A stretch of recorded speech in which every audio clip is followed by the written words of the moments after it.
Здравствуйте, друзья! В эфире Геоэнергетика Инфо. С вами Радайкин Максим и сегодняшний мой собеседник Александр Фролов. Здравствуйте! Здравствуйте, здравствуйте. Доминирование США в экспорте СПГ под угрозой. Продавцы ищут рынки сбыта за пределами Европы, пишет Reuters. Александр, пожалуйста, прокомментируйте, что это за панические настроения такие, ведь Европа это рынок покупать, это огромный, большой, замечательный рынок. Почему с него бегут-то? Ну, во-первых, не бегут, там немножко о другом речь. Рейтерс опубликовали статью аналитическую, большую, в которой некий прекрасный, замечательный аналитик делает следующие выводы. Мол, посмотрите, Соединенные Штаты, ну, во-первых, они молодцы. Во-вторых, газ свободы. Буквально, это цитата из текста, если что, да, в кавычках, но человек на полном серьезе как бы говорит, что газ из Соединенных Штатов еще называют газом свободы. Человек искренне это пишет, вот мы стебемся, а человек пишет искренне. Но Соединенные Штаты, если хотят укрепить свою роль в качестве основного поставщика СПГ в мире, во-первых, они молодцы. Я, кстати, об этом говорил. Так вот, молодцы США, очень большие молодцы. Они сейчас концентрировались на Европе, они поставляют в Европу. Но Европа ведь сокращает спрос на газ. Она ведь спрос на газ сейчас сокращает, завтра сокращает, послезавтра будет сокращать. А куда ж тогда везти? Ведь из Катара и из Австралии везти в страны Азиатско-Тихоокеанского региона ближе, дешевле, выгодней.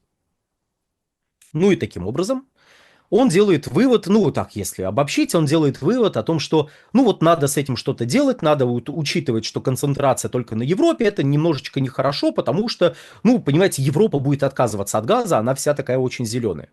И прежде чем перейти к даже не к анализу этой статьи, я, возможно, потом отдельно где-нибудь просто почитаю эту статью, покомментирую, а вот сейчас я хочу один абзац отдельно прочитать. И, отталкиваясь от него, ну, поговорить, в принципе, о Соединенных Штатах как о крупном поставщике сжиженного природного газа. Поэтому не переключайтесь, сейчас мы поговорим о том, как США захватит европейский рынок, азиатский рынок, все рынки захватят. Так вот, в 2025 году общий объем импорта СПГ в Европу из Соединенных Штатов вырос на 25% по сравнению с прошлым годом.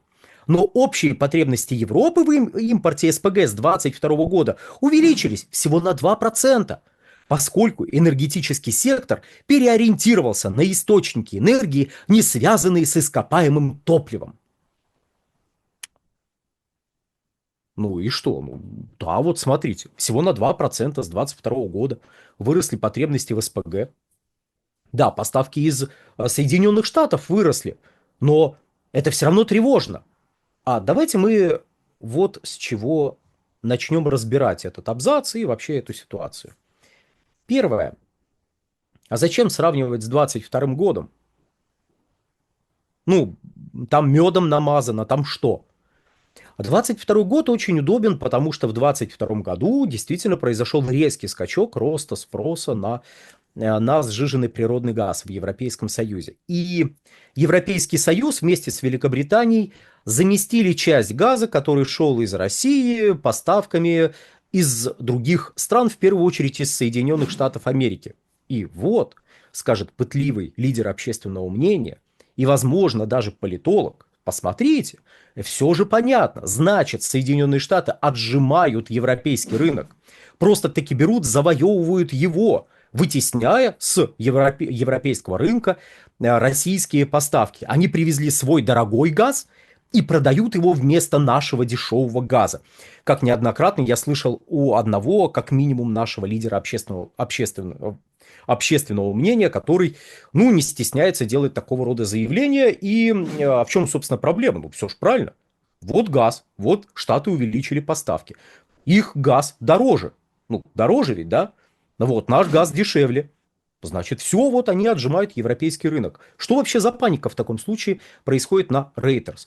А паника следующего характера. Давайте мы, если будем сравнивать не с 22 годом, а с 21, то мы заметим, что совокупный спрос на газ очень сильно просел. Если брать только страны Европейского Союза, без учета Великобритании, то потребление газа в 2021 году составляло порядка 415 миллиардов кубических метров. во всех странах Европейского Союза вместе. Там 14,7, ну, 415 округляем. А в прошлом году было то ли 330, то ли 332 миллиарда кубических метров. Почему то ли? Потому что если мы считаем одним образом, получается 330, другим образом 332, но разница не столь существенная, чтобы мы сейчас пытались как-то отдельно разбираться в этом вопросе. 415, 330. Ну, наблюдается некоторое сокращение спроса. Как объясняет автор статьи это сокращение спроса? Ну, кроме некоторых сопутствующих моментов, которые он явно, потому что ему это не надо в рамках этого материала, он их выбрасывает. Ну, смотрите, энергетический сектор перешел на возобновляемые источники энергии. Ой, ли, дорогой друг, хочется поинтересоваться мне. Во-первых, потребление электрической энергии за этот период тоже сократилось. Притом сократилось примерно на 150-200 тераватт-часов для понимания масштаба. Скажем, Российская Федерация за один год потребляет, ну, примерно 1100, ну, там более 1100 миллиардов киловатт-часов. Здесь на 200 миллиардов киловатт-часов сократили потребление все страны Европейского Союза вместе. При том, что потребление в Европейском Союзе примерно в 2 раза выше электрической энергии. В 2, там, чуть более чем в 2 раза выше, чем в Российской Федерации. Тут произошло сокращение. Сокращение за счет чего? Ну, за счет ряда сегментов. В первую очередь за счет угольного сегмента. Да, возобновляемые источники энергии, разумеется, расширились. Установленная мощность увеличилась, производство увеличилось. Правда, не везде, не всегда, не всюду. Ну ладно.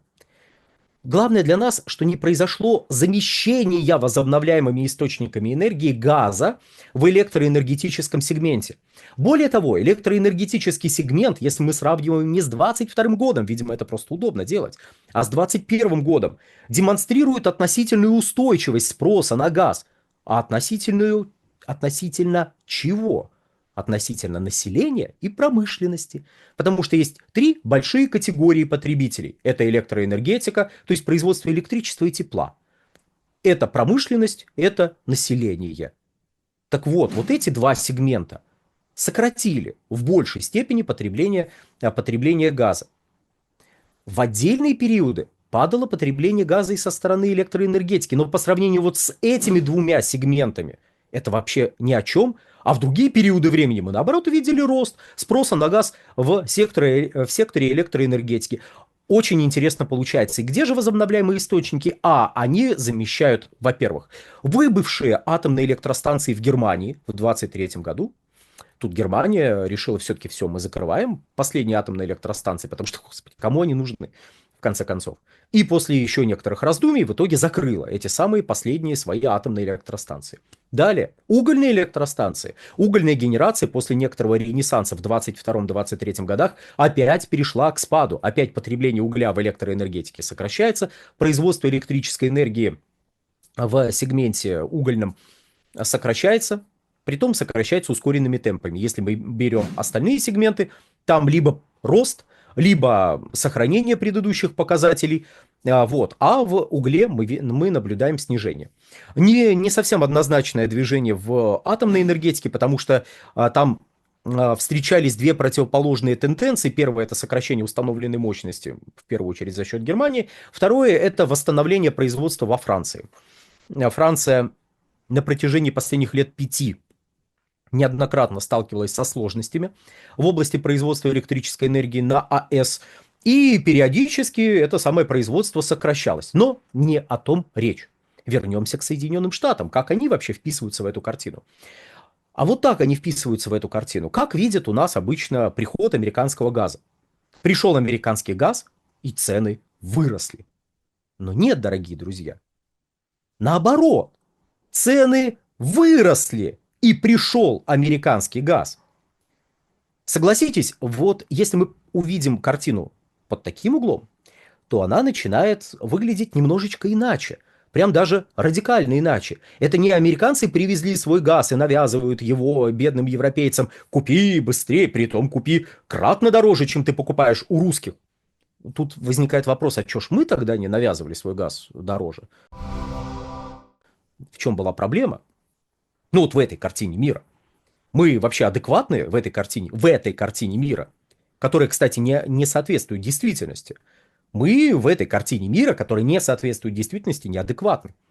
Но так как на самом деле мы адекватны, и картина мира, она немножко другая, то давайте мы на нее посмотрим подробнее. И напомним, что летом 2021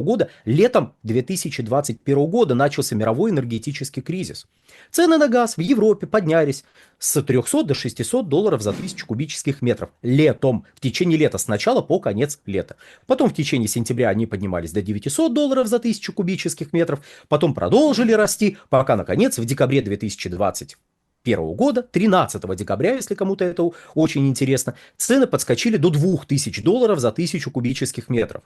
Европа стала премиальным рынком, премиальным по отношению к Азии. При том, что параллельно с этим цены росли и в Азии, и в Соединенных Штатах Америки. И в октябре 2021 года американские сенаторы били в набат и говорили: боже мой, бедный наш газовый рынок, бедный наш потребитель. Все эти зарубежные компании вымывают с нашего рынка газ, увозят его куда-то, а ты, простой потребитель, страдаешь. Цены для тебя растут, надо с этим что-то сделать, давайте запретим экспорт. Это осень 2021 года. А что случилось? А случилось то, что из-за сочетания факторов, которые мы сейчас разбирать не будем, возник дефицит газа, который потянул за собой и дефицит угля. Уголь тоже подорожал, кстати. А чего с ним? А чего это уголь дорожал в таком случае? Электрическая энергия во многих странах мира подорожала и так далее, и так далее. И вот в Европе цены, в отличие от обычной ситуации, стали превышать, точнее, биржевые котировки на газ, которые определяют ценообразование в Европе. На европейских биржах вот эти котировки оказались выше, чем в Азии. Ну и из Соединенных Штатов до Европы ближе, чем до Азии. По крайней мере, если мы везем сжиженный природный газ с восточного побережья США. А мы его везем с восточного побережья США, где, собственно, располагаются заводы по производству СПГ. Кто эти мы? Мы это Total, Shell, BP, Орлен. Хорошо, Орлен в 2021 году еще, может, компания Орлен еще ничего не везла. Теперь везет. Эни и ряд крупных азиатских игроков, в том числе китайских, везут этот самый американский газ. Потому что это принципиальный момент, который нужно понимать. Американский завод, производящий газ, не зарабатывает на цене этого газа в конечной точке поставки. Он получает деньги за сжижение, по сути. Основной продукт завода – это сжижение. Это основная, точнее, не продукт, а основная услуга, которую он продает – сжижение газа. Он, по сути, ну так, если вот прям копнуть, продает не газ, даже если контракт заключен по принципу ФОБ. То есть вы, заводик, идете, покупаете газ на внутреннем рынке, доставили до завода, сжижили, загрузили в танкер, и все. Вы больше не отвечаете за этот газ. Этот газ принадлежит какой-то другой компании, например, Total. И компания Total обычно, допустим, везла в Южную Корею, везла в Китай. И тут в декабре 2021 года поставки в Китай резко сокращаются. Притом Китай мог выйти на первое место в качестве покупателя американского газа в 2021 году, но скатился на второе место после Южной Кореи. Собственно, триада крупнейших покупателей – это Китай, Япония, Южная Корея. Он скатился на второе место. А в январе 2022 года в Китай вообще не повезли газ из Соединенных Штатов. Его повезли в Европу. В Европу его повезли в том числе китайские компании. Вот они повезли его в Европу, потому что в Европе его можно было дороже продать. Не они повезли и его стали продавать дороже, а биржевые котировки в Европе подскочили и повезли газ, ближе везти, чем до Азии. А тут еще и котировки выше. Вы гораздо больше заработаете, чем на других рынках. Александр, большое спасибо за комментарии. Друзья, подписывайтесь на телеграм-канал Геоэнергетика Инфо. Подписывайтесь на телеграм-канал Александра Фролова. Ссылка будет в описании и закрепленном комментарии. Там же будут реквизиты для желающих финансово поддержать наш проект, чтобы мы дальше также бодро вещали на всех площадках, без монетизации, исключительно благодаря вашей финансовой поддержке на Sponsor.ru. Спасибо, до новых встреч. Всего хорошего.